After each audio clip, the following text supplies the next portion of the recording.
Well, parents in the town of Hilliard, Ohio, frustrated with their school district, accusing them of allowing teachers to showcase sexually explicit material through a QR code that are worn by the teachers. They're enabled badges here provided by the National Education Association, reportedly.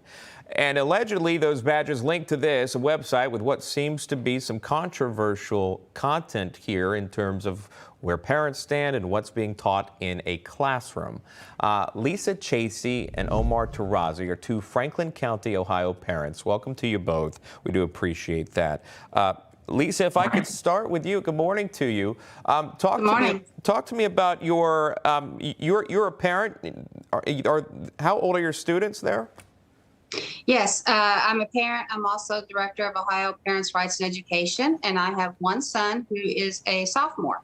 And so did this come from his high school? How did you find out about these QR codes?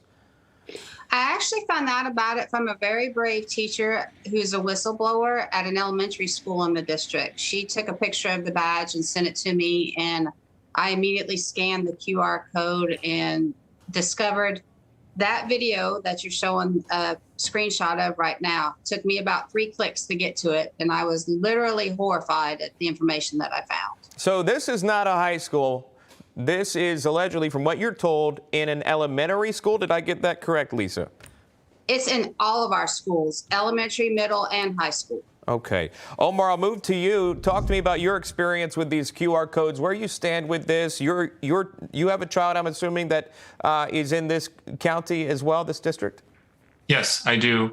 And just for the listeners to understand, because this is being pushed nationally, any teacher in the country can buy these badges for about $2. It just so happens that our school district teachers union decided to co-sponsor and put their own logo on it as well, and really mass distribute it to every single teacher. But it's being done all over the country because it's being pushed by the National Teachers Union. Now, as far as the actual badge itself, there's layers of problems with this badge. First of all, and by the way, as a starting point, we want all kids to be safe and all teachers to be safe. Now, what this badge does, it has a QR code. Within a couple of clicks, gets you, step-by-step guides to bondage and all kinds of sex acts that don't get enough play and all this other stuff. They told us, oh, this won't end up in the hands of students, but obviously when you flood a district with these badges all over the place, including the elementary buildings, it's getting in the hands of kids. Like that was a no-brainer that was going to happen. We'd asked them, can you just remove the QR code? Can you just reprint the badge with only the front? And they went forward anyway and said, no, we're just going to do whatever we want to do because we want to do this. Now, this adds other problems. For example, why are we dividing it also says I'm a safe person. So under what criteria is a teacher safe to talk to privately about sexual matters with a child? Any special training? No. Anything else, teachers are instructed you need to immediately send a kid to a counselor, talk to the parent, everything else. But when it comes to sex and sexuality, here's a badge with some material that's totally unvetted and all of that. And now you're qualified to have private conversations with kids about their sex and sexuality in elementary school and otherwise. I mean, I don't know if viewers are reading, but this is even inappropriate for me to show on air here. Quite frankly, talk to me, Lisa, about what you've heard based on your role. You've heard from other parents that are upset with this as well? Yes, as a matter of fact, we have several hundred parents who are very upset about this, horrified about it. The underlying concern too, aside from the safety issues Omar mentioned, is why do kids need a symbol to feel safe? And having that on the badge that says safe person opens up the door for bad actors to take advantage of children who are already vulnerable. Just last week in Franklin County, we had one teacher, not in our district, but in Franklin County, arrested for having sex with a student. And in a neighboring county, another teacher was arrested. So having that badge say safe is really putting all of our kids at risk. And the badge is actually creating more division amongst teachers and amongst the students because the teachers are being bullied into having to accept the badge from the union president who asks the question, are you friend or foe, when she hands them the badge.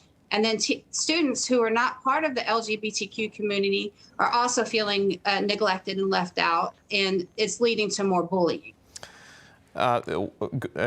Fine point. Omar, the NEA, the union that we're talking about, the teachers union, is one of the largest ones in the country, if not the largest, I believe, representing more than 3 million public school teachers in all 14,000 local school districts.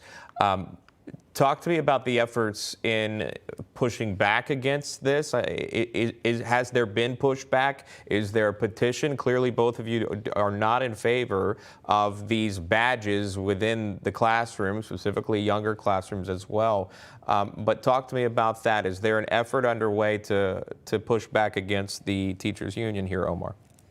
Yes, there is, and it needs to be done on multiple levels. On the board level, we want it so that there's a clear policy that says that there shouldn't be private conversations between between teachers and students, and this basically adopting similar standards as other youth organizations have done to avoid these kinds of problems. There should be a mandatory reporting policy that, hey, if the teacher is concerned about something with a child, that should be reported to the parent.